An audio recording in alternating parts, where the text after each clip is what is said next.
All right, ladies and gentlemen, welcome back to another episode of the Pandemic Classroom. I'm your host, Mr. Woods. So I felt that this show needed a kind of title screen. There's also going to be a podcast that goes along with this that myself and my colleague, Mr. Shank, will be discussing some things as well as other folks if we can get them on. Discussing stuff, one, around this existing pandemic, as well as just kind of some other points of interest that we wanted to talk about. But I wanted to give this show, since I've been referring to it here, the same kind of title. So here we are. So in today's episode, we're going to kind of close the book on this series as far as it's relevant to my students in my classes. However, I am going to keep this running, talking about the history, mainly world history, but really whatever pops into my mind to discuss or any of you are interested in. So if you'll do me a favor, if you want to keep up with this and follow along, I believe it's right over there. You'll find the follow button somewhere in that vicinity. So give that a click, and that way you can keep up with some updates and know when I'm putting new episodes up, even if you're not actually using this for class. So without further ado, let's move on to today's episode. So today we're going to be talking about the Abrahamic faiths. So three of the largest monotheistic belief systems existing in the world today. They're a little out of order in this image because we would often associate Judaism as having come first, and that's the first one we'll talk about, and then we'll hit Christianity and Islam as well.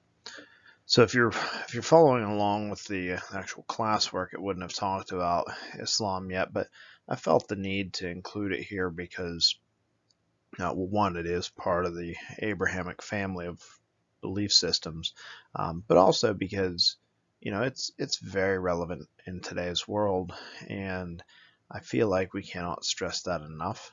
I mean, it's every other conversation.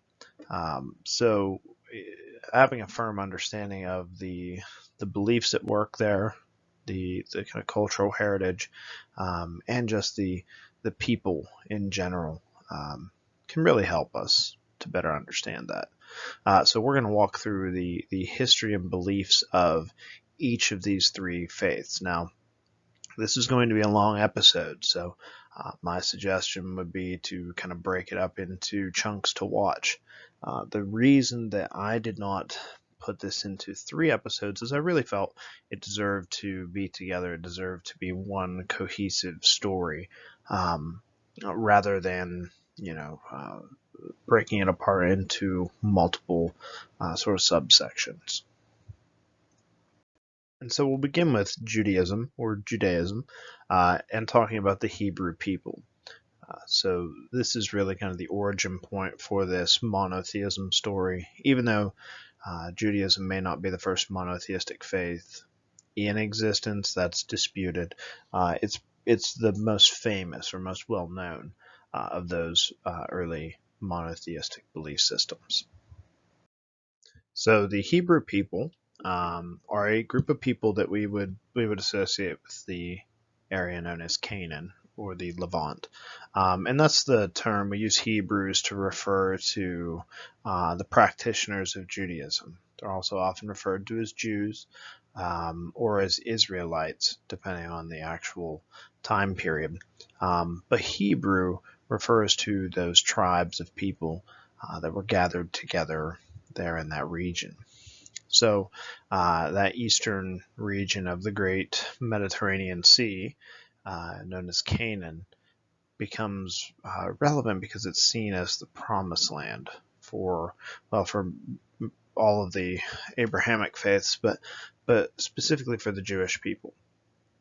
So Canaan's important for a few different reasons. So there's the religious element, which is obvious, but then there's also the sort of central element of trade. So this is a crossroads. People coming out of Egypt, people coming from Greece, through Mesopotamia, that those trade regions all tend to go through this section known as Canaan. So there's some very old cities there. In fact, some of the oldest settlements we know of are located in that Levantine region. And so, it's fiscally important as well as religious. Going with that, we're going to be talking about geography a few different times. So, of course, I brought my typical retinue of books for us to discuss, but this one is probably one of my most favorite books. It's not a book that you really sit and read, although you could. I certainly have not gone through the entire thing, but it's called Biblica. It's one of those coffee table books there for you. But Biblica, the Bible Atlas, right? So this text actually covers all of the major events held in the biblical traditions. It's beautifully illustrated. Let's see if I can get you some shots here. So beautiful illustrations with famous paintings, as well as the maps are astounding in the historical kind of organization of it. So it's almost organized according to passages from those religious texts, but there's lots of photographs and context, and it's great for kind of more source information. So any of you who want to take a look at this, I'll keep it at the school next year if you want to swing by and check it out. You could also purchase your own copy, but I think this thing runs somewhere around $50-$60. So it's not a small amount of money. But it's excellent for understanding these regions, the peoples that were living there, and how they kind of interacted with one another. So Abraham is where our story is going to start. We often refer to Abraham as the father of the Hebrew people. And so we actually use that term because, according to tradition, he is the almost biological progenitor of those people. So Abraham settles in Canaan after establishing a sacred promise or a covenant with the God, the Hebrew God Yahweh. So Yahweh was one of many gods worshipped by local tribes in that area, and he's kind of seen or held on to as the God or the God of Abraham. So this covenant is displayed in the image you see above, where essentially, to show his faith and devotion to God, Abraham is asked to sacrifice his son, the son that God gave him. So in the tradition, Abraham had trouble conceiving a child with his wife, which is Sarah, and so he conceived a child with his wife's handmaid by her blessing, the handmaid Hagar.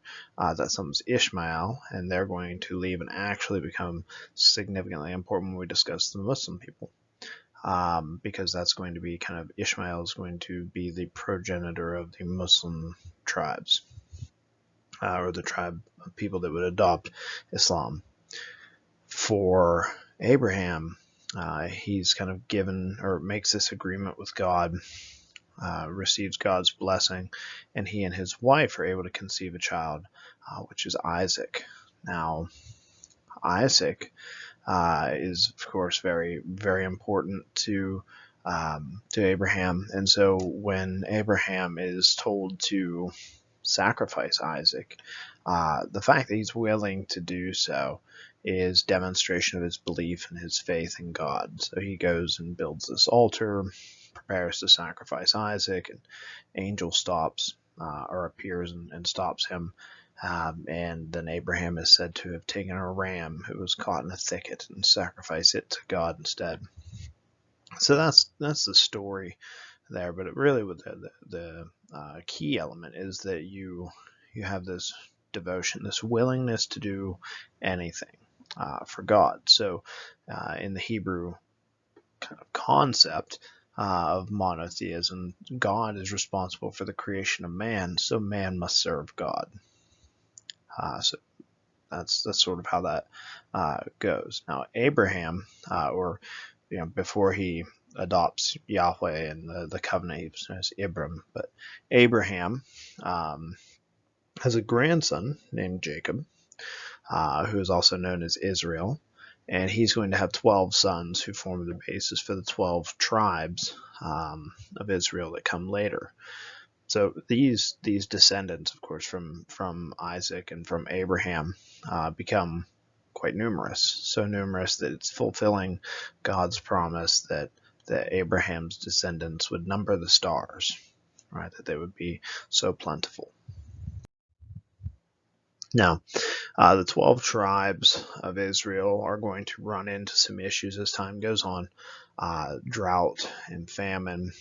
Jacob is going to follow his son Joseph because he hears of Joseph's position of significance in Egypt. So Jacob's going to follow him to Egypt as a way of escaping the drought. And in Egypt, the Hebrews, though initially accepted, are going to, over time, kind of be viewed as a lesser position and eventually enslaved in Egypt in this period of slavery. Now, contrary to popular belief, that period of slavery in Egypt is not the period when the pyramids are built. The Hebrews, perhaps while enslaved, did participate in the construction of some things, but absolutely not the pyramids. I don't know why that has become kind of a social meme that floats around, but it's just not historically the case. The pyramids, by that point, had been around for almost 13, probably pretty close to 1,300 years. So just frame of reference there. Now, Moses becomes a significant figure, actually an incredibly significant figure in the Jewish tradition. Moses is one of the prophets of God. And he is the man who is there to lead the Hebrews back to their promised land, back to Canaan.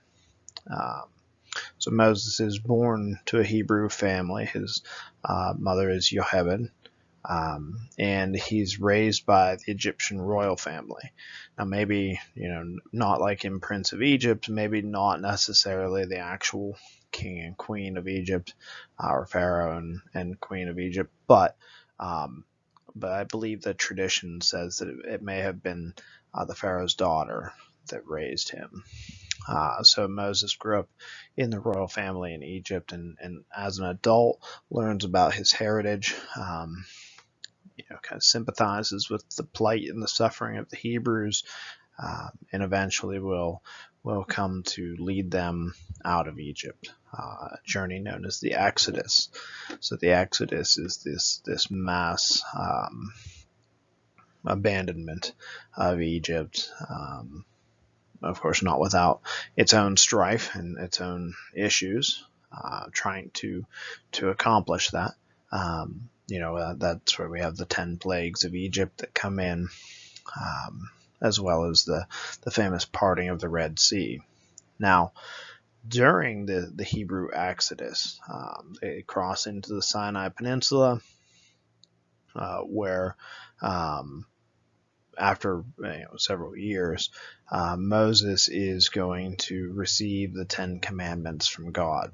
So he receives God's law, smashes it in front of the Hebrew people because he's almost embarrassed. He's chastising them for their abandonment of their faith.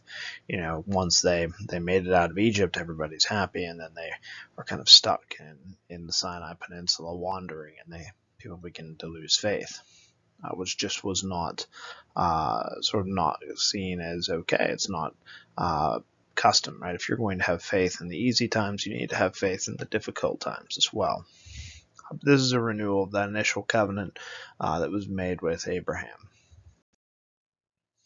So several years later, the Hebrews make it back to Canaan. Um, you have the 12 tribes trying to retake the region that they had left behind, which of course that void was filled by a group of people known as the Canaanites. Often also we hear the name Philistine thrown around. Philistine associated with Palestine later. Um, one of the most well-known kings of the Hebrews is going to be David. Most people know the David and Goliath story, or at least the moral, right? That a smaller figure can defeat a bigger figure. But there's three famous kings. There's Saul, who was first, and then David and Solomon. So Saul is considered the first king of Israel, and so militarily he aided in the recapturing of Canaan, or much of it. David comes along later. He's responsible for uniting the tribes of Israel and for, I want to say building the capital of Jerusalem. The city of Jerusalem was already there, but establishing it as the capital for the Hebrew people. That's why Jerusalem is often called the city of David. Also, the customary Star of David is associated with him. And then Solomon, the Temple of Solomon, known for being fair and just. There's a story with Solomon of two mothers who brought a child. There was a dispute over whose child it was. They both wanted custody of the child, and back then there's no DNA testing, so they brought it before the king, who heard the case and said that if neither mother was going to relinquish their claim, that they would bring out a sword, cut the child in two, and each mother could have half of a child. The one mother did not balk at this, and the other said, fine, I'll abandon my claim. She can raise my son just so that he's happy and healthy, which of course is something a real mother would do. So that identified the real mother. That's sort of the wise and just element of Solomon. But Solomon was also one of the more, while wise, almost regarded as one of the more cruel rulers. Because of these large building projects, and because of the sort of attempt to establish control and centralized government among the Hebrews. So paradise for the Hebrew people doesn't last forever. There's going to be a series of disagreements between the tribes, which results in a division. The northern tribes become known as Israel, the southern tribes as Judah, and they split. So you really have kind of these 10 northern tribes and then these 2 southern tribes. And of course, they're flanked by groups that would not necessarily be maybe, I wouldn't say that they were hostile, but the Philistines were not going to be the biggest fans of the Hebrew people. And then, of course, up in the north, you've got the Assyrians and the Babylonians just kind of waiting. So Israel and Judah are attacked by Assyrians. They're forced to pay tribute to the Assyrians, which you may remember we talked about in Mesopotamia, a very warlike group of people. And later they're going to be captured and enslaved by the Neo-Babylonian or Chaldean king Nebuchadnezzar II. This period of slavery becomes known as the exile. So the Hebrew people are enslaved, taken from Canaan to Babylon. Most of the Babylonian captivity or the exile is this second extended period of slavery for the Hebrew people. Now, it's during this exile that the rabbis, the Jewish priests, begin to record the history of the Hebrew people. So that the whole Hebrew religious text is known as the Tanakh, which is an acronym for Torah, Nevi'im, and Ketuvim. The Torah, which is what's recorded during the captivity, is the most sacred of these texts. That's the first 5 what are known as Mosaic texts, and they are the early history of the Hebrew people. Now, eventually, the Chaldeans are going to be overthrown by the Persians. Cyrus the Great is going to free the Jewish people and allow them to return to their homeland. So, Cyrus the Great is pretty well loved by the Hebrews. The concept of religious tolerance was relatively new, in that region, at least on the large power scale, and that was something that the Persians were pretty good with. However, not all the Jewish people went home. This is known as the diaspora. So the Jewish people, or the Hebrew people, would kind of scatter throughout the world, throughout Europe, mainly, and the Middle East, some into Northern Africa, and their culture is going to change a little bit. It's going to assimilate to these different regions, but really, the Jewish people aren't going to have a homeland again from this period on for till 1948, I believe, is one of the establishment of the territory, the Zionist territories. So here's a little map that I like. I guess map is one way, a chart, timeline, you might say. So we talked about really the events up till Persia, which is right there in the middle, around the 500s, 400s of that actual timeline. But there's a lot of other things that are going to be of relative import. We'll be talking about some of these as we go through and talk about Rome, talk about the kind of advent of Christianity, and talk about Islam. But if you look over toward the right, you'll see some of the things that we had mentioned before, that we've learned about in class already.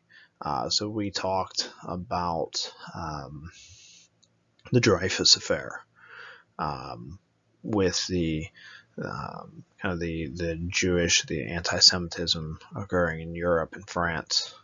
We talked about the Holocaust. We talked about the Declaration of Israeli Independence. Now, a lot of these things are going to go on and become even more significant as time goes on. But I wanted to bring them up here and note them, because we're going to be discussing that as time goes through this lecture here. So, the Jewish faith in practice, we've got a few things here. Like I said, the Tanakh is the kind of major sacred text, and it's really made up of three separate books altogether. It's sometimes referred to as the Hebrew Bible, but it's actually three entirely separate texts that are brought together. So you have the Torah, which is probably the most significant of them. It's the Mosaic books. So with those, you've got the first 5 books, which is Genesis, Exodus, Leviticus, Numbers, and Deuteronomy. And then the Nevi'im, which is where you get that N and the A there. So the Nevi'im is the book of prophets.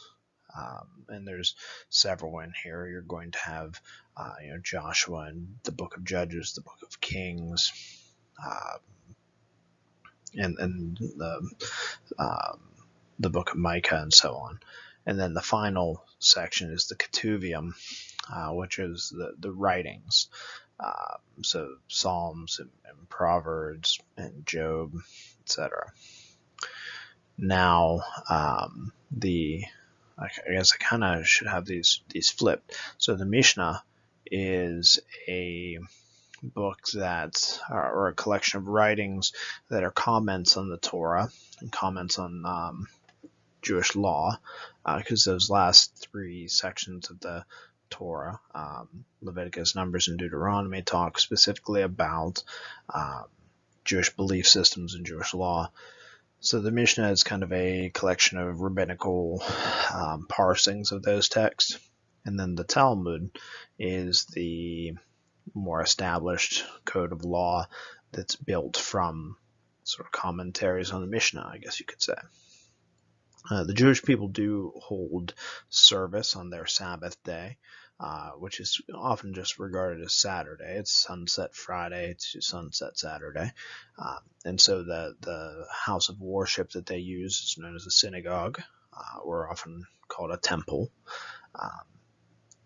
Some significant holidays, Yom Kippur, which is it's a very solemn day for forgiveness in the Jewish culture. Then Rosh Hashanah. So Rosh Hashanah is the Jewish New Year, beginning of the Jewish New Year.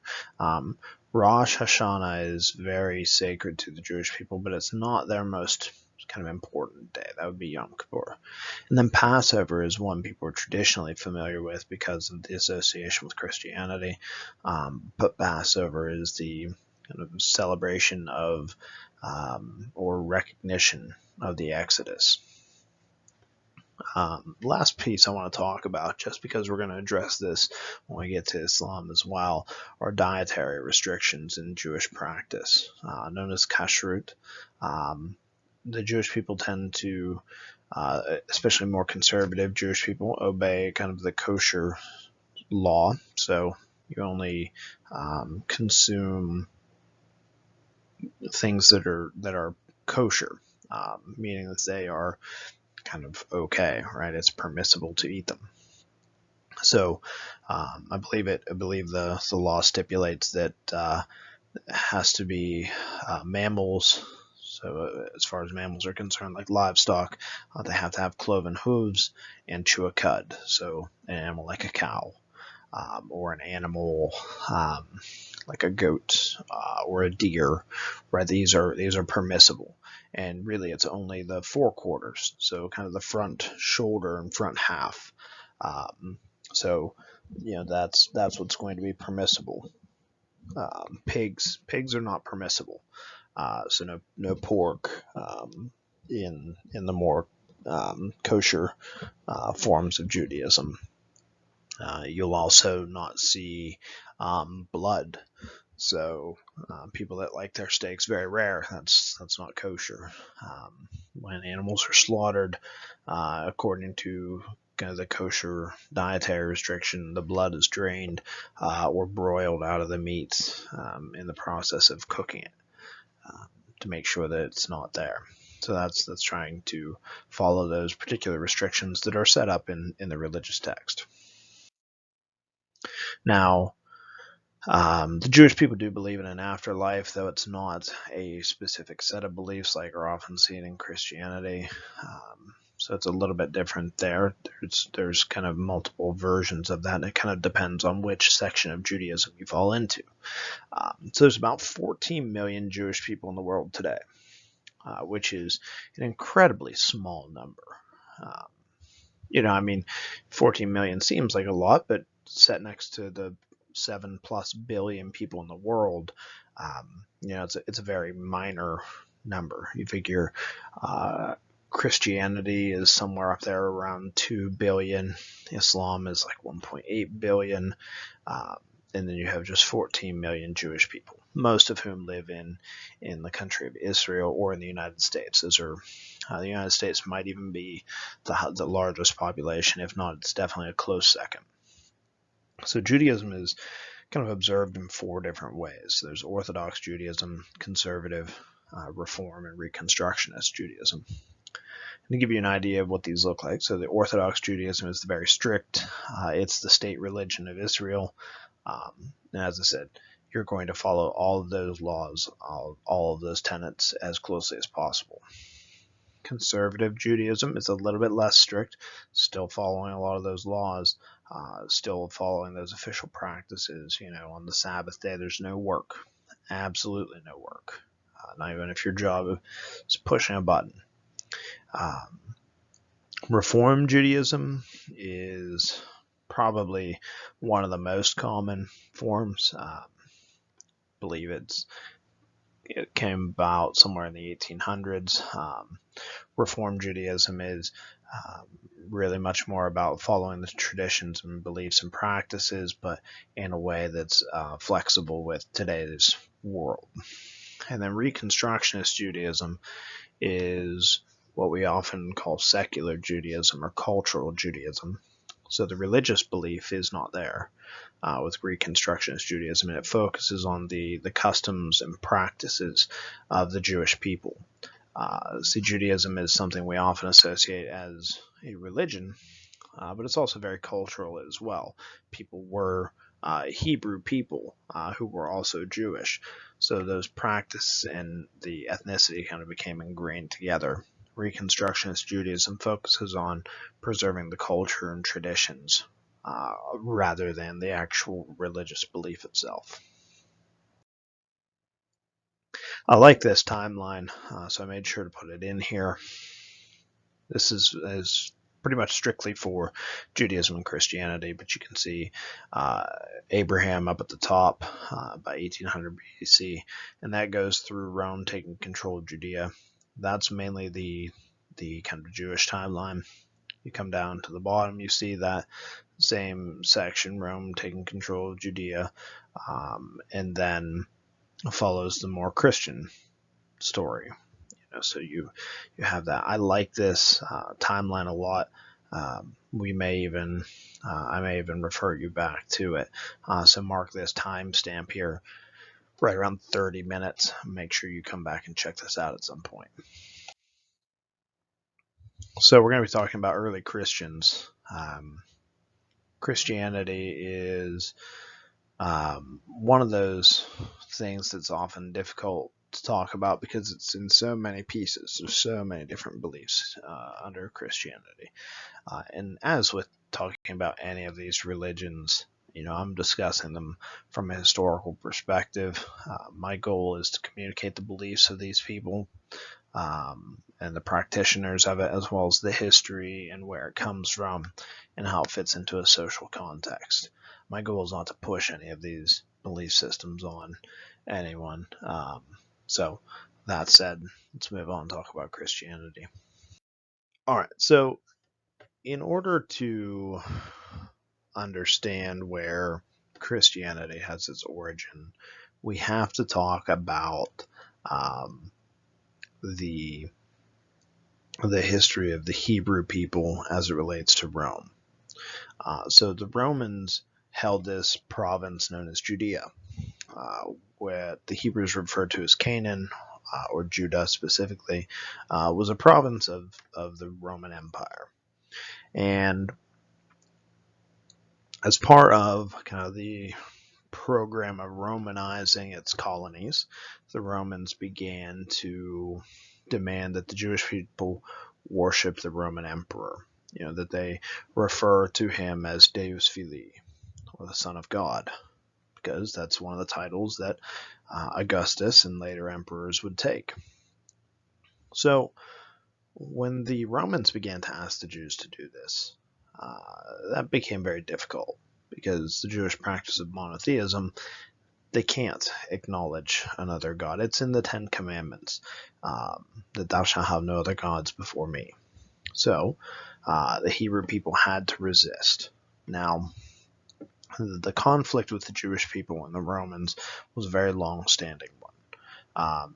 The Jewish people had resisted and fought. In fact, the image here is the kind of mountaintop fortress of Masada that the Romans assaulted, a Jewish stronghold, a Jewish hideout there, and I believe there were, over 100 Jewish people killed. The men had killed the women and committed suicide themselves to prevent the Romans from getting them.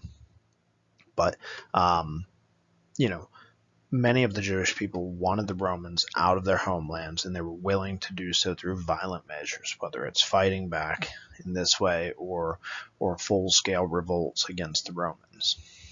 This leads to the destruction of Jerusalem, not for the first time by any means, but for the Roman destruction of Jerusalem in 135 CE. So while some Jews wanted to resist through kind of this violent opposition, others believed in this messianic figure, the Messiah or the Savior, that was going to come, kind of restore the dead, take them with him, and deliver the kingdom from the Romans into the kind of promised Hebrew homeland. So most of what we know about the Jewish faith comes from a book known as the Bible, specifically the books known as the Gospels or the Evangelia. Matthew, Mark, Luke, and John are the prominent gospel writers who were writing somewhere between 40 to 70 years after the death of Jesus. I believe John's was somewhere right around 100 CE, which would be about 72, 73 years after Jesus' death. Christians, for the most part, tend to adhere to both the Jewish Tanakh, or those 50 some odd books of the Jewish tradition, as well as what's known as the New Testament. This is all wrapped together in a book known as the Bible, which is actually named from the Phoenician city of Byblos, where paper was very early produced. The book, really. So for those of you not familiar with the Bible, right? It's a thick read. They always have incredibly thin pages. If you can hear that, just exactly how thin that is. Paper thin, right? But you can find versions that cover just the New Testament, or you can find those that cover all of the books. So the version I used for the purpose of really historical analysis pretty much has all of it. So you have the books of what's known as the Old Testament, and then the books of the New Testament, or the books that discuss Jesus' life. So just to give you some perspective there, here is the book kind of divided into those parts. So flip one more page here and we'll be there. So see if you can see it like this. Right, so this part, the very thick part, is the Old Testament, and the very thin part here is the New Testament. So that might give you kind of some idea of just what you're looking at in size. So the Old Testament is that kind of historical analysis of the Hebrew peoples, as well as their laws and customs and traditions. The New Testament is essentially the life and teachings of Jesus from one end to the other. So we have that. So as I mentioned, Christianity is the story primarily of the Christ or Jesus, the Savior, who born Yeshua bar Yosef, or Joshua son of Joseph, or Jesus, born in Bethlehem in the province of Judea. So you can probably find Bethlehem. See if I can get my cursor here to work. Maybe. There we are. So here's Bethlehem in Judea. And the family itself pretty much grows up in the sort of city of Nazareth. That's why Jesus is often referred to as the Nazarene, or Jesus of Nazareth. And then, so after Jesus' birth, to escape the prophecy, the family flees from Bethlehem south to Egypt. We don't know a whole lot about that time period. That's when what's known as the Massacre of the Innocents, or one of those massacres of the Innocents, takes place. Herod, sees many of the firstborn children in the region around Bethlehem killed. And a lot of this can be found mainly in Luke. You'll find the stories of like the nativity, the birth of Jesus. But then, the family goes back to Nazareth. We mainly know about Jesus' life then. So when he begins his public ministry around age 30, that's when we start to have records of his life. Preaching in and around the Sea of Galilee and into Judea in some cases, specifically Jerusalem. He's endorsed by a figure known as John the Baptist, and he has many disciples, many followers, and then he also has the 12 who are known as the apostles, or the literal followers. So disciple, you may sort of recognize that word from the daily emails I send out, hopefully. I refer to my students as, in Latin, discipuli, which is students. So disciples are the students of Jesus, and then the apostles are the followers, people that actually literally dropped what they were doing and followed him.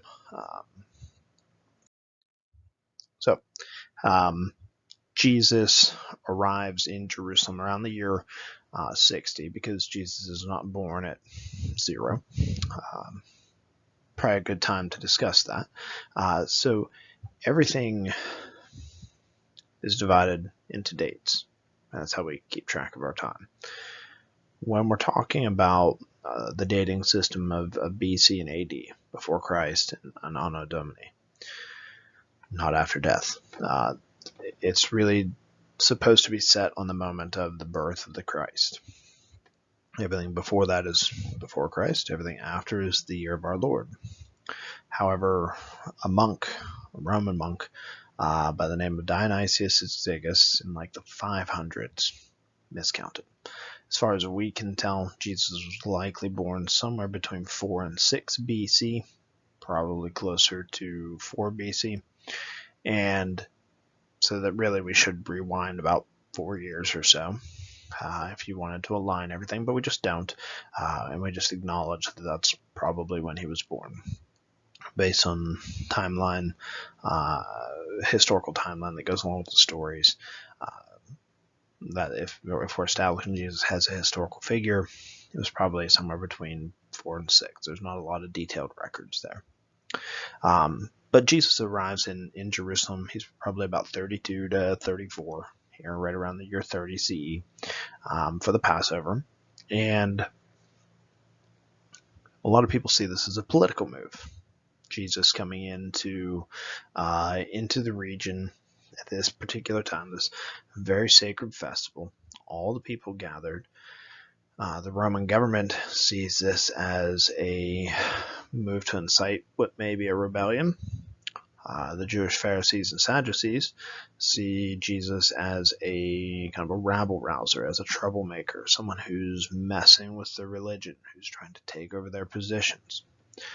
So this is where the story of the betrayal of Jesus by Judas and his arrest comes in. He is seen by Pontius Pilate. He's eventually charged with sedition, which is actually the crime there.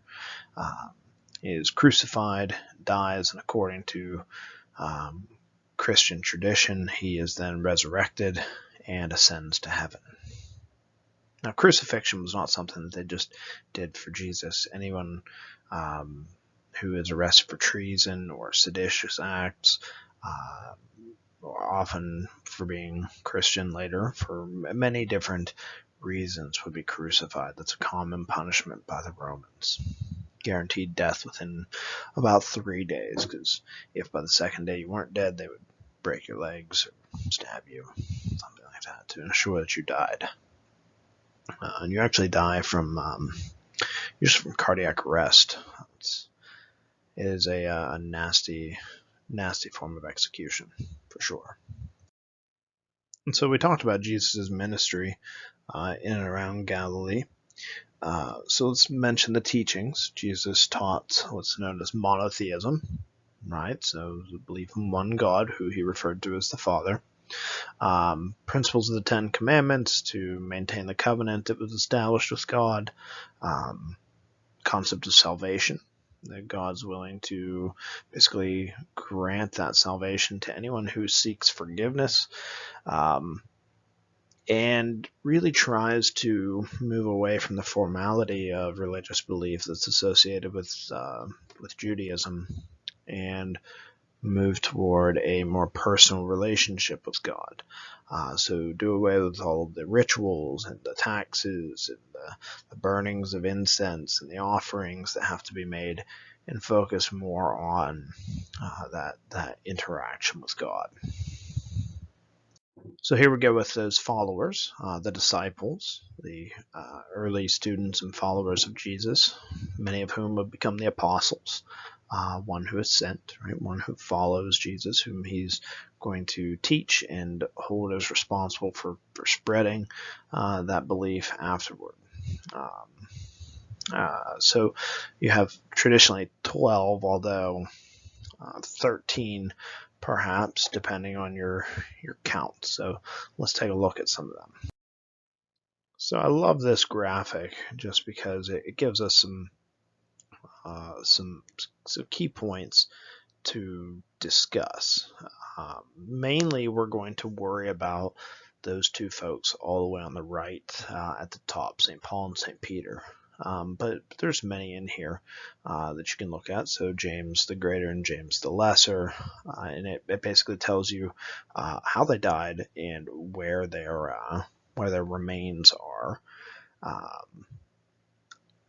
The only person who got away with a natural death was St. John, who comes much later, of course.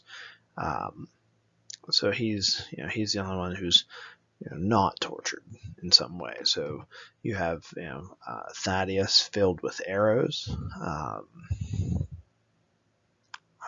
Paul beheaded in Rome, Peter crucified upside down, Bartholomew, that's a nasty one, flayed and beheaded. And then Matthew stabbed with a sword. All of these not so good ways to go, because they are seditious. They're seen as traitors by the Romans and others, and so they're very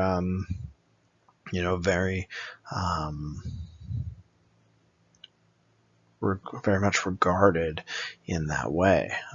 Now, of course, in the Christian tradition, they are, they're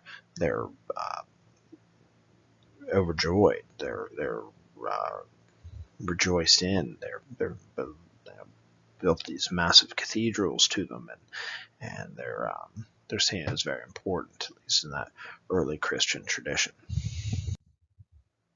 So, some more of those teachings.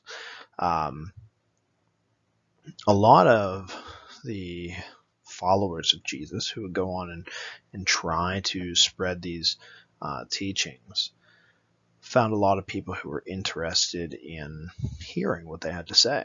Roman rule wasn't good for many people. The teachings began to be done in Greek, which is where we get the term Christ or Christos, meaning anointed one. It's kind of a translation of Messiah. And those apostles who spread the teachings throughout the empire, they're doing so illegally. They can be executed for doing that. So this is where the story of Ichthus comes in. The circle that contains all of the letters, the Greek letters of Ichthus, comes about. And so this is supposed to be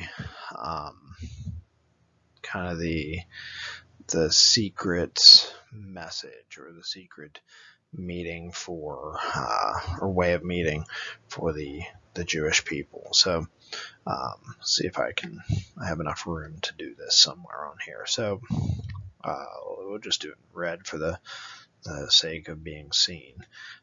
So people are often familiar with this kind of shape, right? Sometimes people call it the Jesus fish, right? So the ichthys. So here's my lovely Greek.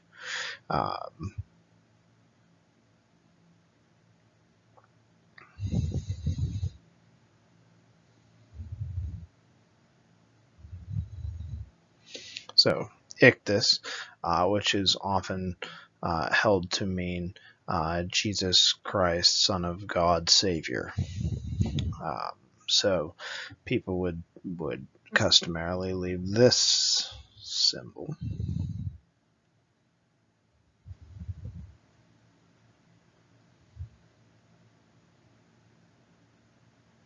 to represent ichthys, and so I'll just take blue and kind of show you. So you have your eye here, the X looking shape.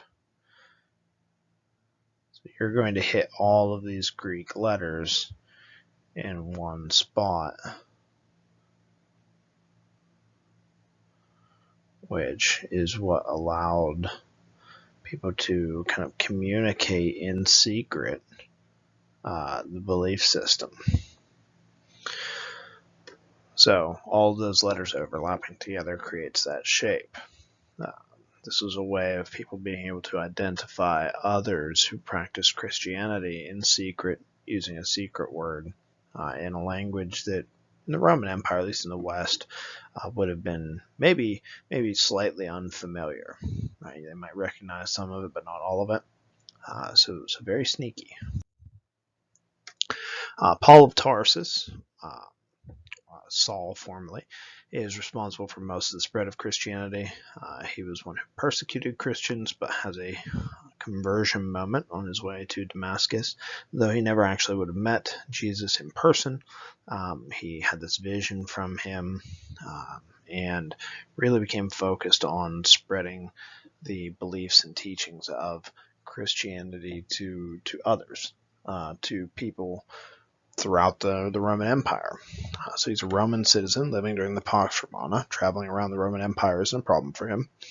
And he's writing letters and traveling to different cities and having these meetings with people for years.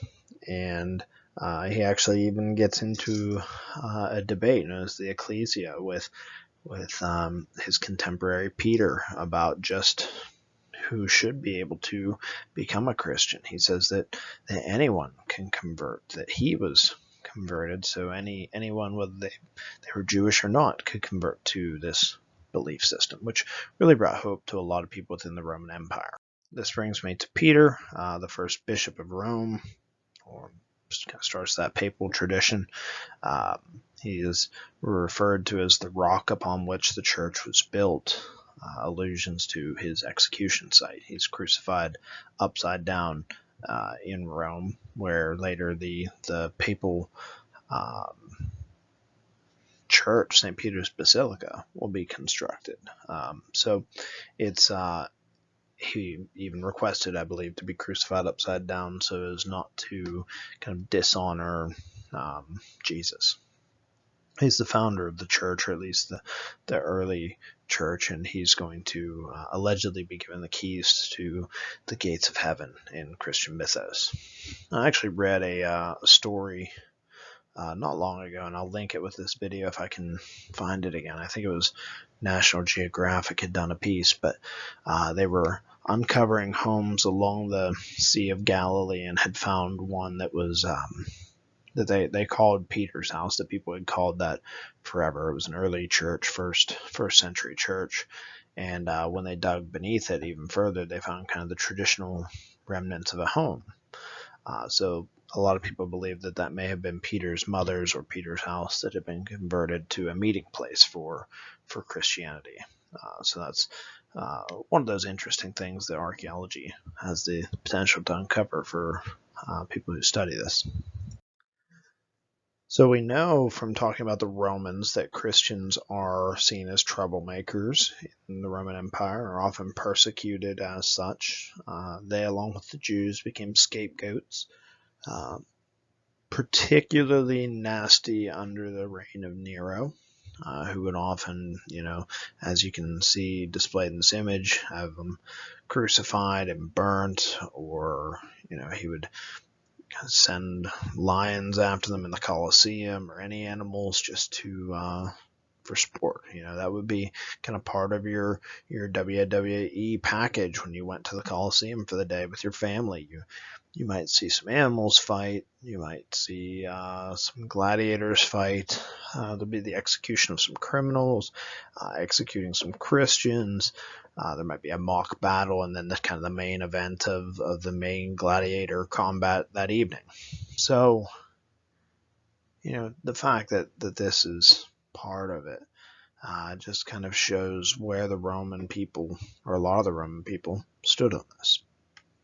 So some Christians were executed, some would be imprisoned, some were kicked out of the empire or exiled. And those who are willing to die are often regarded as martyrs. Some of the earliest people who were martyred become quite famous. Many of the apostles, and I believe one of the earliest women was a woman known as Perpetua, who supposedly even led to the conversion of her jailer through this. So some interesting stories along with that.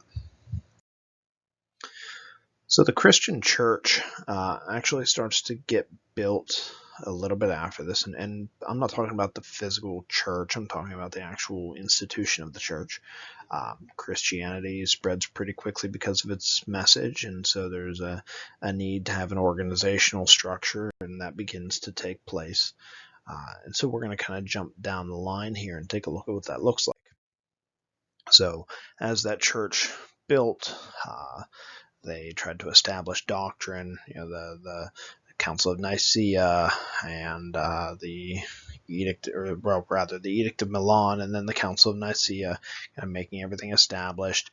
We know in 1054 there's this great split between the two churches, known as the Great Schism, which leads to that division between the Eastern and Western churches, the Western Roman Catholic Church, the Eastern Greek Orthodox Church, and you end up with these two kind of set belief systems that are both still Christianity. Now, in the medieval church, it's the only thing that survives after the Roman Empire falls apart.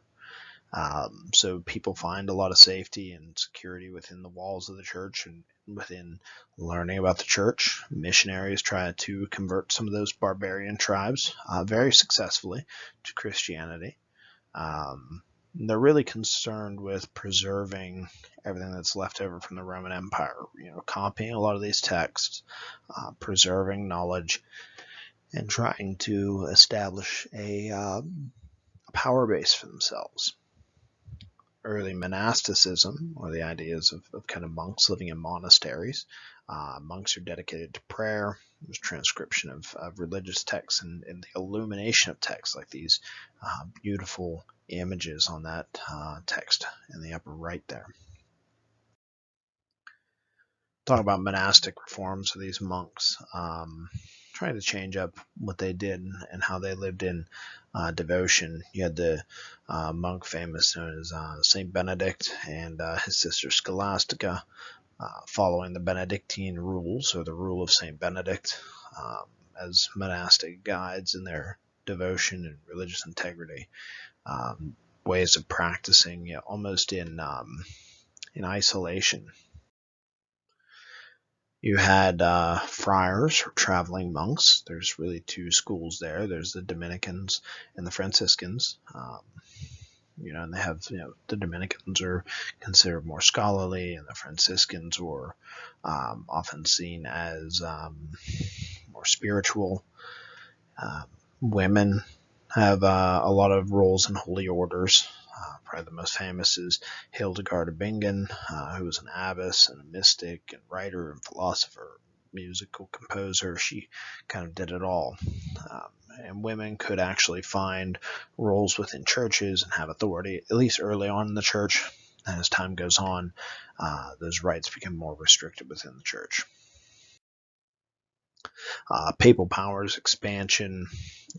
There's a pope named Gregory VII who gets into conflict with some kings and really works to expand the power of the papacy, focusing more inward on itself, increasing its own power, its own wealth. And this is where you start to see that shift away from maybe the original teachings more to creating a powerful religion.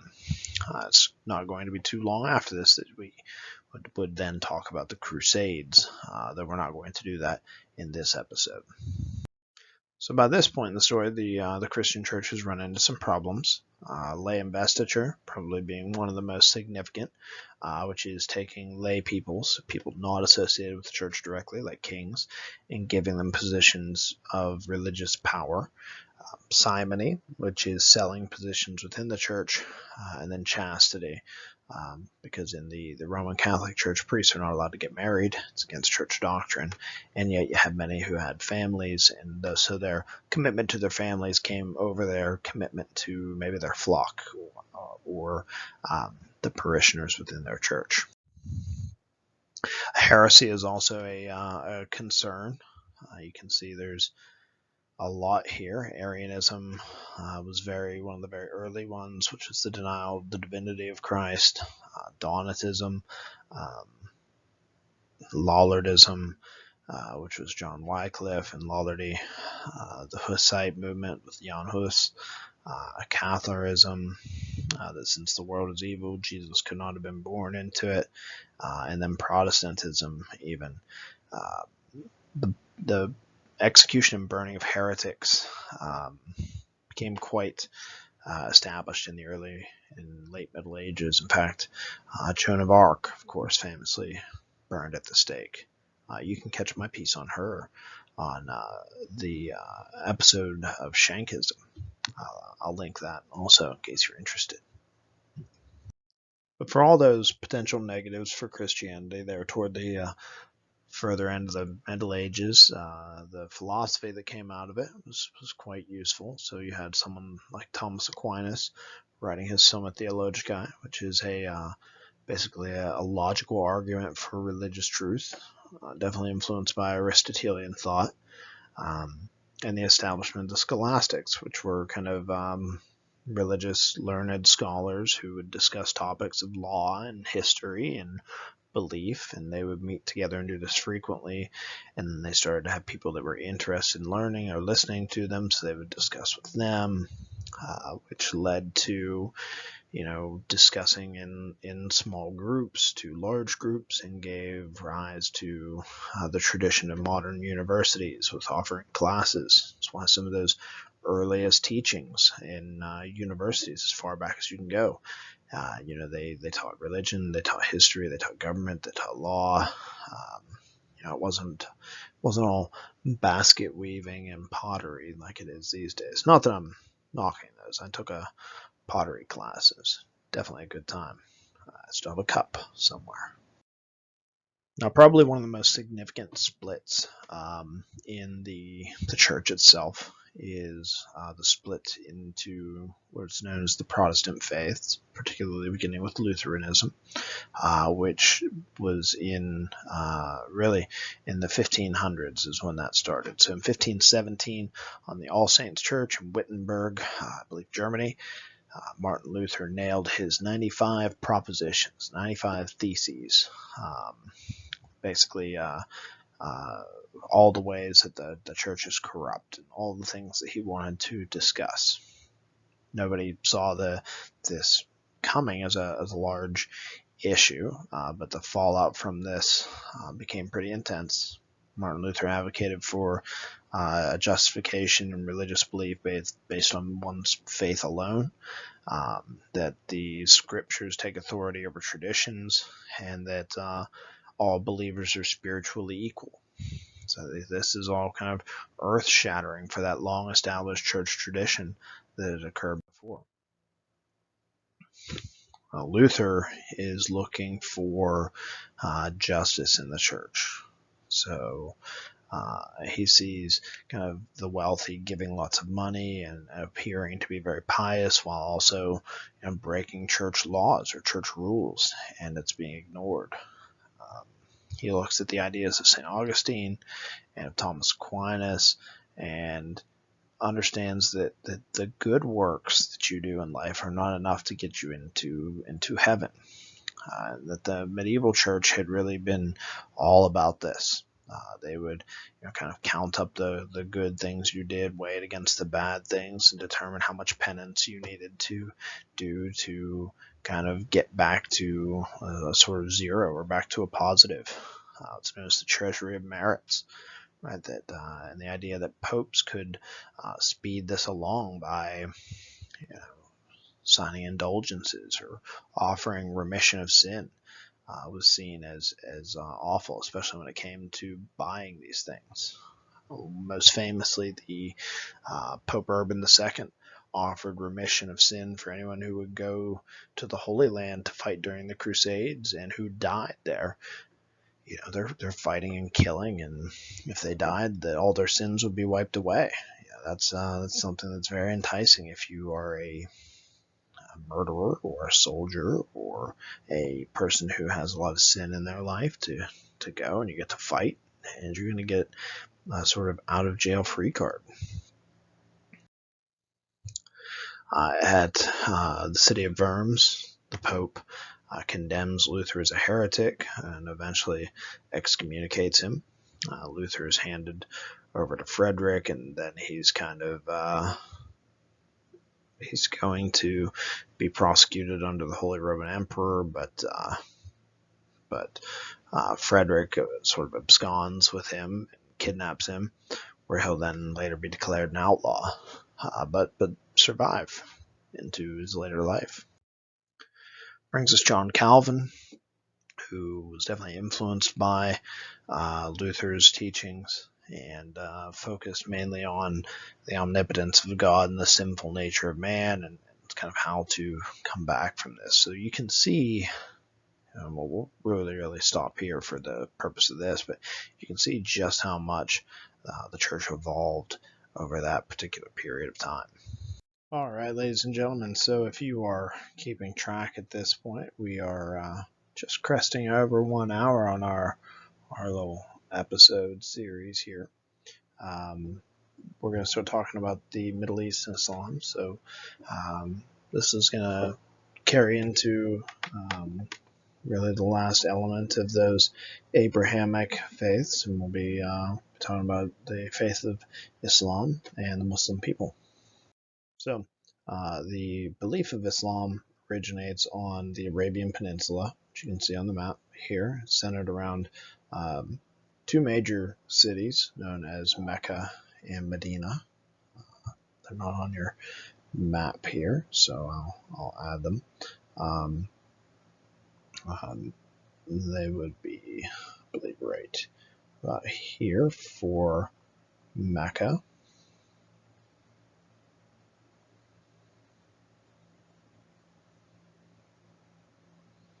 And right about here for Medina. So these two cities are religiously and culturally significant to the Hebrew people, or I apologize, to the Muslim people, and they're going to kind of be the center of much of the activity that we talk about here. So, Islam has its roots in the Arabian trade system. People often made pilgrimages to the city of Mecca to visit a religious shrine known as the Kaaba. And the Kaaba has significance to Abrahamic faiths. It's believed to be the first temple, originally constructed by, well, depending on your belief, originally constructed by Adam. It's the house of God, and then after the floods, reconstructed by Abraham, and then once again rebuilt by really Muhammad's tribe, which I believe is the Quraysh tribe. So the native monotheistic people in this region, known as Hanifs, are an integral part of the establishment of Islam, because it doesn't have far to leap to meet people who have a monotheistic belief and are willing to take up that belief structure. All right, we're back after a slight technical malfunction led to repose there. So let's just kind of carry on, try not to mess you all up too much. You notice that I've switched from a Star Wars hoodie to StarCraft. Yes, that's me. Okay, so the Kaaba. The Kaaba is sometimes known as the Cube. It was constructed as the House of Allah, House of God. We believe that according to tradition, it was initially constructed by Adam, right, like the Adam and Eve of the Genesis story, but then destroyed during the Great Flood, rebuilt under Abraham, and then again damaged due to flooding and rebuilt or restored under the guidance of the tribes in the region, particularly the Quraysh tribe, of which Muhammad was part. Now you can't see it really in any of the images there, though you can look it up. There's something known as the Black Stone, which there hasn't been a lot of scholarly work done on it because it's a holy site.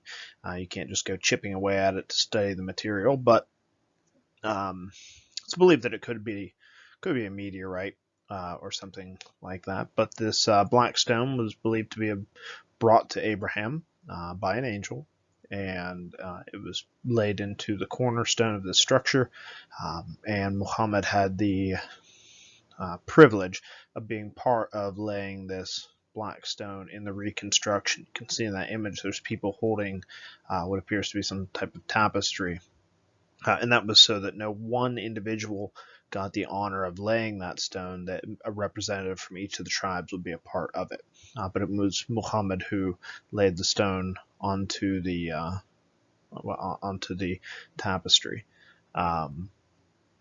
So the building doesn't actually quite look the way it appears in the photograph. Of course, it's built from block, and then that is actually like a cloth covering that goes over it. Were we to go and visit inside, which you can see, there's not really photographs, but people have done representations of the inside, because you shouldn't be, you're not supposed to take photographs inside of a mosque. But it's almost like an empty room. It's unadorned. You're not going to find a lot of gold. You're not going to find a lot of jewels. Right, that's a tradition that occurs in a lot of the medieval Christian churches and in cathedrals. You see lots of gold, lots of ornate designs and statues. You're not going to find that inside of a mosque. Mosques are very plain, very empty. There's no pictures on the wall. They're just unadorned buildings. They're meant for prayer. So let's talk about who Muhammad is. You'll see his name spelled different ways. This is the method that I use, although you can see it spelled with an O or an E. But Muhammad was a caravan trader by trade, by his livelihood. Born somewhere around 570 in Mecca to a relatively affluent family. As a young man, he started working in that merchant trade after having lived among the Bedouins. So the Bedouins, they're a tribal people that would live in the desert. or in the more sparse regions of the Arabian Peninsula. They lived off the land. They were nomadic. They were horsemen. They knew how to survive in the desert. They knew how to navigate by the stars. And it was customary for people, especially more well-off families, to send their children, in particular their sons, to go live with the Bedouins, um, almost like extreme Boy Scouts, right? Go and learn how to survive, and then come back, which is what Muhammad did, and that's likely what led him to be successful working in the caravan trade, being able to navigate across the deserts, knowing the locations of the oases, and knowing what areas were safe and what were not. Um, he's going to marry his first wife, who owns the caravan, a woman named Khadijah. He has several wives, but we'll get to that later. Khadijah is um, not only Muhammad's first wife, but she will be the first. I believe she's the first person, the first convert to Islam. Fairly certain of that. If you look over on the left there, that's Muhammad's name in Arabic, the Arabic calligraphy, Arabic script.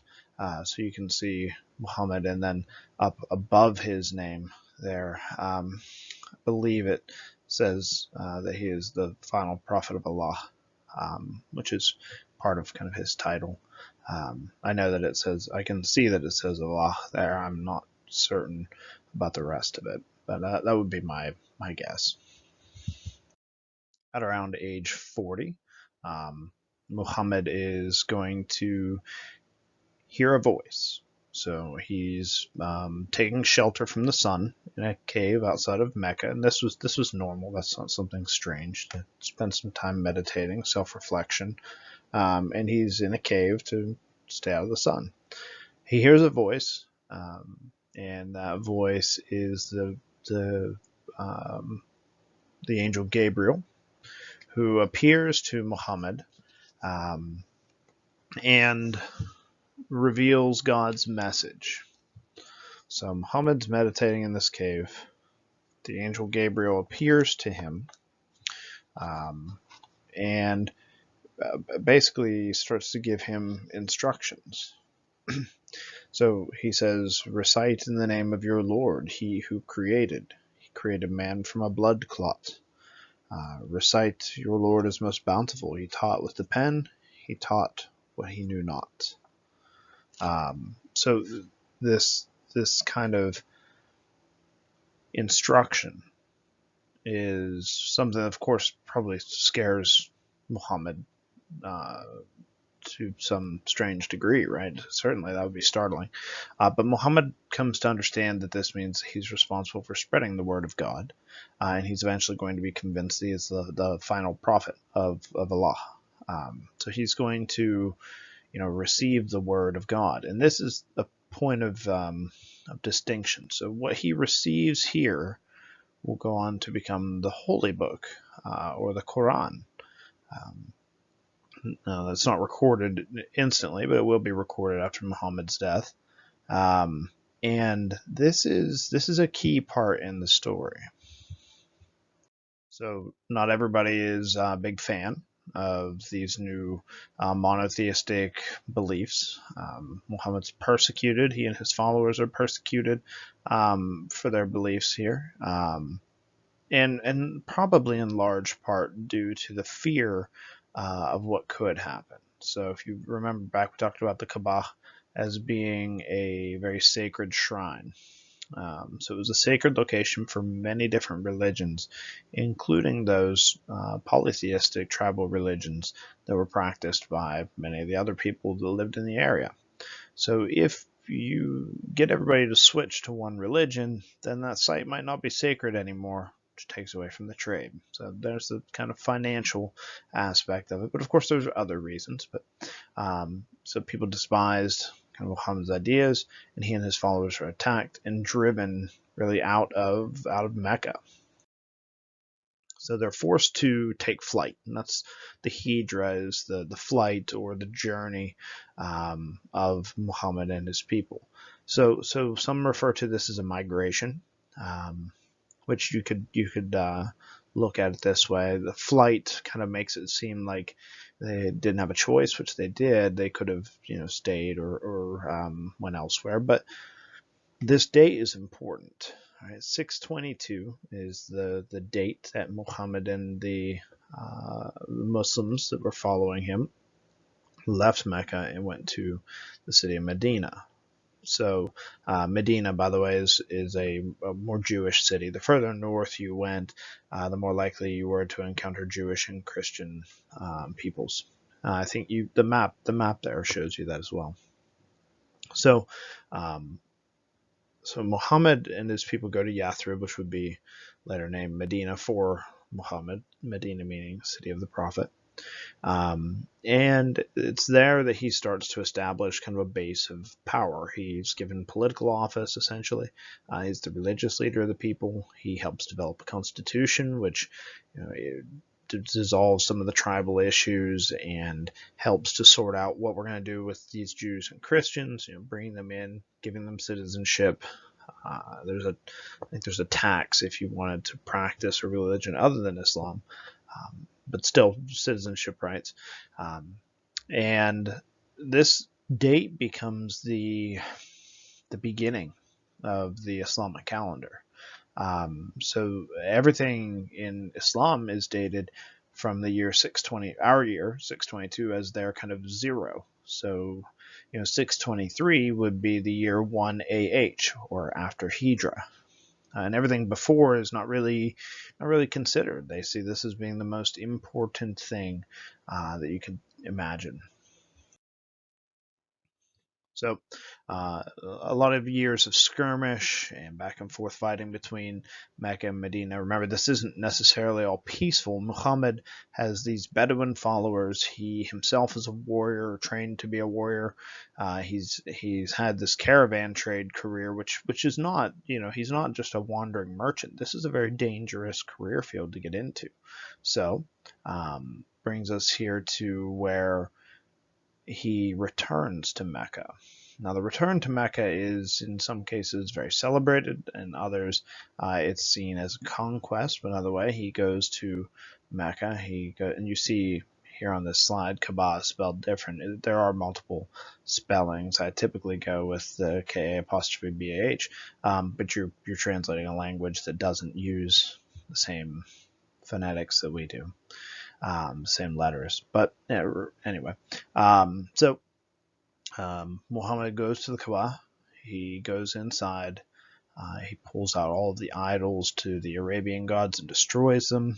He pulls out the imagery to the Jewish and Christian faiths and sets them aside. Those will be returned to the Jews and the Christians. And he creates the Kaaba as a shrine to Allah by calling for prayer from its rooftop. So the Kaaba is no longer a shrine to many different faiths, but it's now a shrine for one. But he's smart in doing this because it retains the significance of the Kaaba to the people in the region, and it's very likely going to be able to play economically into his hand. So Muhammad does not live forever, just like all of the prophets. In June of 632, Muhammad dies. He's buried in his home, and then there is a tomb constructed around his home, which you can see in the images. It would be under that green dome there. This is not supposed to be a place that is a site of pilgrimage. However, many Muslims do make a pilgrimage to this site. And there are other tombs there, tombs for the Rashidun caliphs that we'll talk about, as well as an empty tomb for Jesus, because in the Islamic belief, Jesus is a prophet of God, and he's going to be responsible for the end times in the Islamic belief. So Islam works as a unifying power, unifying different tribal religions and different groups of people, and it's very appealing because it provides security and safety and does not completely force people to abandon ethnic customs just to adapt those customs to the belief. So it's one of the reasons that Christianity was able to successfully spread as well. Like, for example, with Christianity, we know that Jesus was probably likely born in the late summer, probably in August sometime.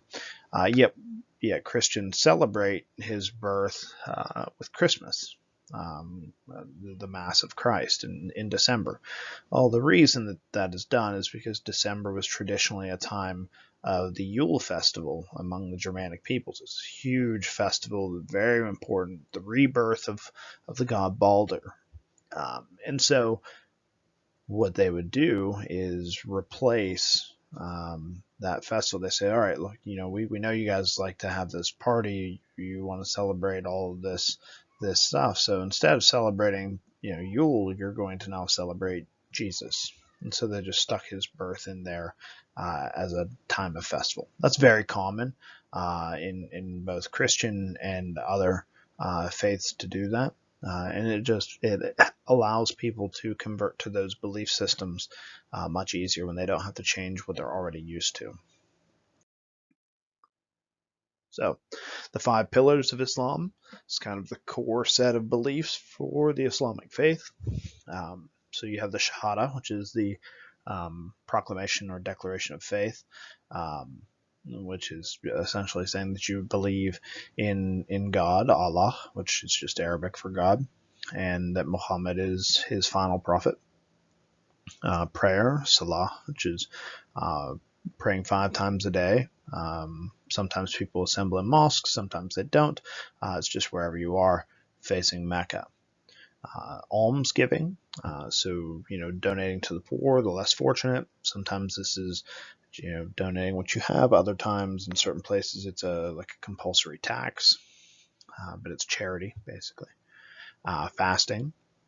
So during the month of Ramadan, which is a lunar month, so it moves throughout the year. In fact, Ramadan's we're kind of right near the end of it now. It's been this past month. I think it ends the 26th of May this year, somewhere in there. So this is a month of fasting and self-reflection. So you kind of eat a meal before dawn and then a small meal after sunset. And lots of times this is done, in family groups and in mosques, something like that, to allow that fellowship. And then and that's fasting. That's Psalm. And then pilgrimage is the Hajj. Right? So this is the journey that one takes to Mecca, right, to go see the Kaaba. Typically, this is done during Ramadan, but it doesn't have to be. And it's this it's a kind of a compulsory event if you're able to. You don't really have an excuse. You're not poor and destitute, and you're physically able to do it. You're supposed to make this journey. So as I mentioned earlier, the Islamic belief system comes from the Quran. The Quran is seen as the word of God, and only when read in Arabic is it considered to be the true word of God. So this is a little bit different than other religions, the way they view this text, because in Judaism we know that the Torah was written during the Babylonian captivity, and so it's a recording of the history of the Jewish people as well as what they believe. We know that the New Testament, the Gospels, are primarily written somewhere between 40 and 70 years after the death of Jesus, and they're a retelling of his life and what he believed. The Quran is viewed as the word of God, as having been given to Muhammad from God through the angel Gabriel on more than one occasion, but that's how the Quran is viewed. So, for example, we talk about modernizing religions a lot. If you see a law in the book of Deuteronomy that strikes you the wrong way, it seems strange. Well, many of the Jewish people probably feel the same way, and they just don't necessarily follow that particular law. Same way with Christianity. If there's something in the Bible that doesn't quite make sense, it can be a translation error. It can be something over time that just doesn't quite fit anymore. But the Quran can't necessarily be viewed that way by its followers, because it's regarded as the word of God. So if one part of it's wrong, then you're making the claim that God is then wrong, which is strike the core beliefs of Islam. So here's the Quran. You see, well, one of the things I like about this copy is one of the elements that we'll talk about later is the architecture. You can see that kind of arabesque design running along it, the geometric patterns. So in Islamic culture, you don't typically show the faces or imagery. Geometric patterns are the way that's done. But so the Quran, um, it's definitely an enlightening text, much in the same way that the Bible and the Torah are. They give you a very good view into the kind of the belief systems of those followers. You have the Sunnah here, which is the example of Muhammad. It's his way of life. The Hadiths, which are the hearsay. Some of them are credible and well sourced, and people rely on them as important information. Others are, not necessarily viewed that way. Some can be more gossipy than the words of the Prophet. And then you have Sharia, which is the uniform law of Islam based on Islamic belief. So in the same way that like the Talmud is that for Judaism, or if we go to medieval Christianity, or even a theocracy like the papacy, Vatican City, those laws in those countries under those old belief systems are based off of the religion. So religious law is not something new. So we talked about this stuff a little bit when we talked about Judaism. A lot of the same stuff applies to the food, except instead of being kosher, it's referred to as halal. So meat that's not slaughtered should not be eaten. Blood has to be removed and cooked out of the food. Food has to be blessed before it's consumed. Pork cannot be consumed. Right, it's that same stipulation on cloven hoofed animals that chew a cud are acceptable, and those that do not are not. Pigs don't chew a cud, so they're not acceptable. Islam also forbids intoxicating substances. So in Islam, you can't do drugs, can't drink alcohol. And I believe I told this story with this whole coronavirus outbreak in Iran. There were several people who died from drinking alcohol because there was the rumor that had gone through social media that drinking alcohol prevented the coronavirus.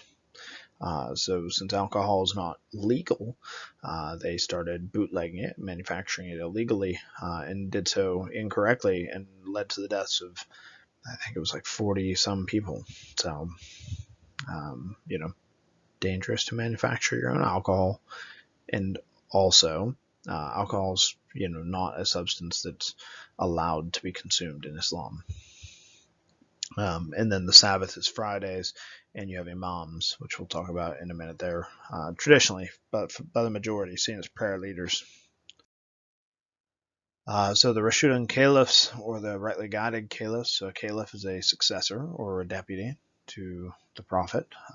So these are the individuals who came after the Prophet Muhammad and would lead the people politically. Right? There's no need for a new prophet, because Muhammad was the last prophet, so no need for the religious leader. However, there is a need for a political leader, since Muhammad also held that position. So first after him is his father-in-law Abu Bakr, and then you have Umar, Uthman, and Ali. Those last three, Umar, Uthman, and Ali, will all be assassinated. Ali is kind of the final of these rightly guided caliphs. He's the first male convert to Islam. He's also the son-in-law / cousin of Muhammad. So he's Muhammad's cousin, married Muhammad's daughter, Fatima. Ali is assassinated in 661 while at prayer. He's struck with a poisoned blade. And after his death and a civil war, the son of the previous caliph, that Uthman, his son, Muawiyah, will rule over the Islamic people and create the Umayyad dynasty. So Umayyad dynasty is on top, Abbasids on the bottom. Big things to know are the places, Damascus and Baghdad. You can also see years. Obviously, the Umayyad Caliphate doesn't last as long as the Abbasid. And there's some key differences here. We see a division in Islamic belief. So Islamic belief is split into three, really two major sections, the Sunni and Shia, and then there's the Sufi, who are kind of a mystical monastic sect. Um, so the Sunni Muslims make up the majority. They followed the rightly guided caliphs. They believed that any righteous Muslim could be a successor to the Prophet, and that imams are prayer leaders. The Shia are followers of Ali and believe that his bloodline is necessary for the leadership of Islam. So they believe that the descendants of Ali and Fatima are the ones who should rule. Um, they see the imams as complete religious leaders, and that the Abbasid Caliphate is the one that they will be in charge of. You can see on that map, like I said, Sunni is the majority. High 70s to 80% of Muslims are Sunni Muslims. However, you can see looking at Iran, for example, the majority of Iran is Shia Muslims. So you can get a feel for that. As well, some of the other countries you see, Iraq, Syria, Turkey, Saudi Arabia, there's bits, Yemen, and all of them. That's where you see some of the tension and the infighting is between these two different sects of Islam. So the Islamic faith expands quite rapidly across North Africa and into Spain and then northeast up into Mesopotamia and east as far as India or so. And you can see that on those maps of those two dynasties, the Abbasid and the Umayyad Caliphates.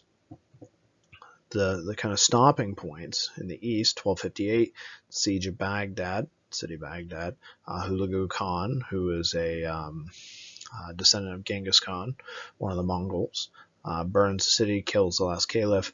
Now, ironically, they're going to assimilate to Islam and kind of be a part of the culture there.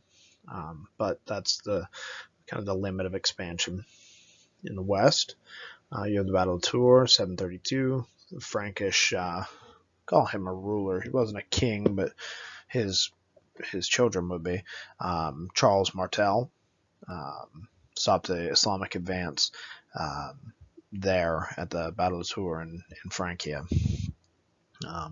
So those two kind of events mark the limit of expansion. So with the Battle of Tours, Muslims are pushed back south of the Pyrenees, so they're allowed to be, in Spain, Andalusia, and with the siege of Baghdad, kind of limits Iraq and Iran as being really the height of expansion in those points.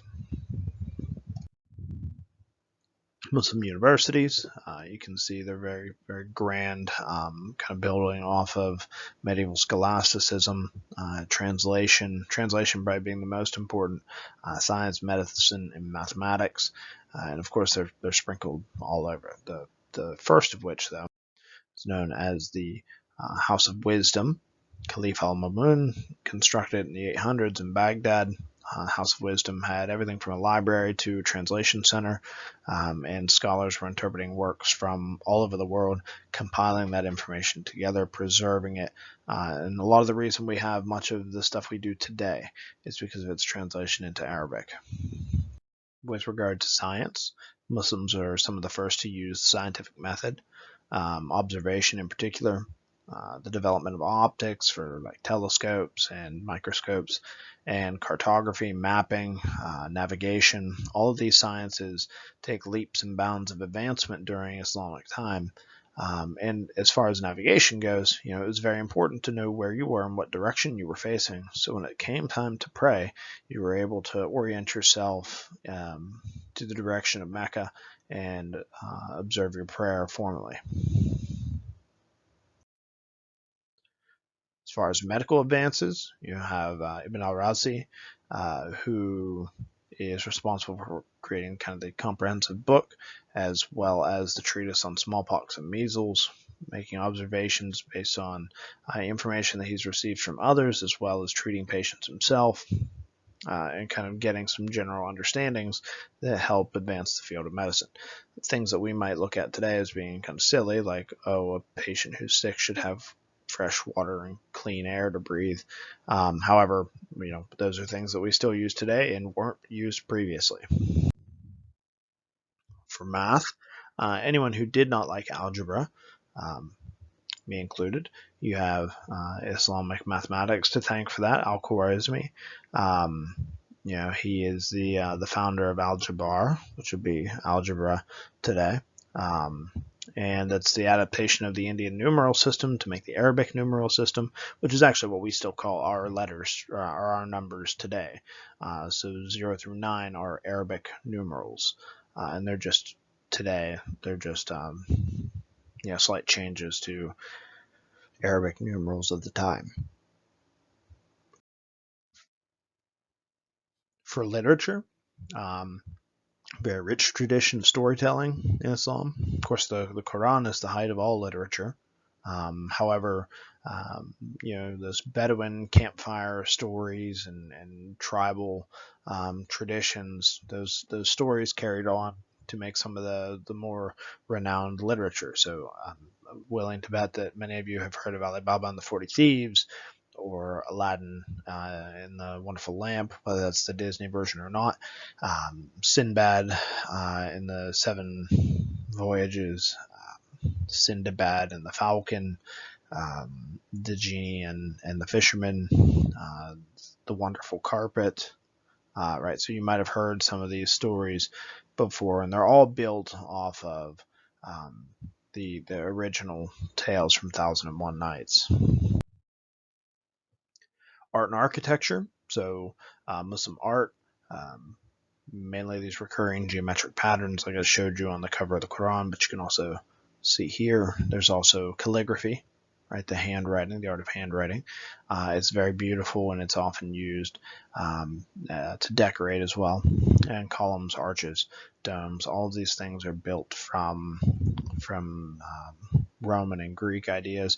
And it's why oftentimes the Islamic world is seen as an extension or kind of an inheritor of Greek and Roman culture. So we talked about domes. You can see there on the top, that's the Dome of the Rock in Jerusalem. And on the bottom right is the Taj Mahal in India. So those towers you see around the Taj Mahal, and you've seen, we talked about, the Hagia Sophia and others, are called minarets, and those are prayer towers where the muezzin call for prayer. So if you were in the Islamic world, you would hear kind of this echoing call to prayer go out throughout the city, and everything would just kind of stop. People would stop walking around. Muslims would get out their prayer mats if they're in public and lay them out, get down and pray. And you're expected to kind of appreciate that moment of silence if you're not a Muslim, to sort of observe their faith for a moment, just kind of allow them to do that. Those don't last more than 10 minutes, but 5 times a day. That's done throughout the Islamic world. So the site of Jerusalem is incredibly important. This is a location that's sacred to all of those Abrahamic faiths. Dome of the Rock is a mosque built on the site of what's believed to be Muhammad's ascension into heaven for his midnight journey. In Judaism, it's where Abraham was prepared to sacrifice his son. It's this altar, a stone altar. So that particular site is sacred to those two religions, as well as Jerusalem having been the city of David, right, and the construction of the old temple and all of that. And then you also have, for Christianity, it being the location of Jesus' final days and his crucifixion as well. So women in the Islamic world is something that is very messy in many cases. So women's rights are determined differently in different places, and it's largely based on interpretations of the Quran. Women are responsible for the home, children, and in the early days of Islam, they were eligible to get an education. Muhammad focused on improving the lives of women, making sure that women were cared for and protected. Um, Women in different cultures, different Islamic cultures, are required to have kind of different coverings. In the images, you see kind of the head covering, the head scarf. That's the hijab.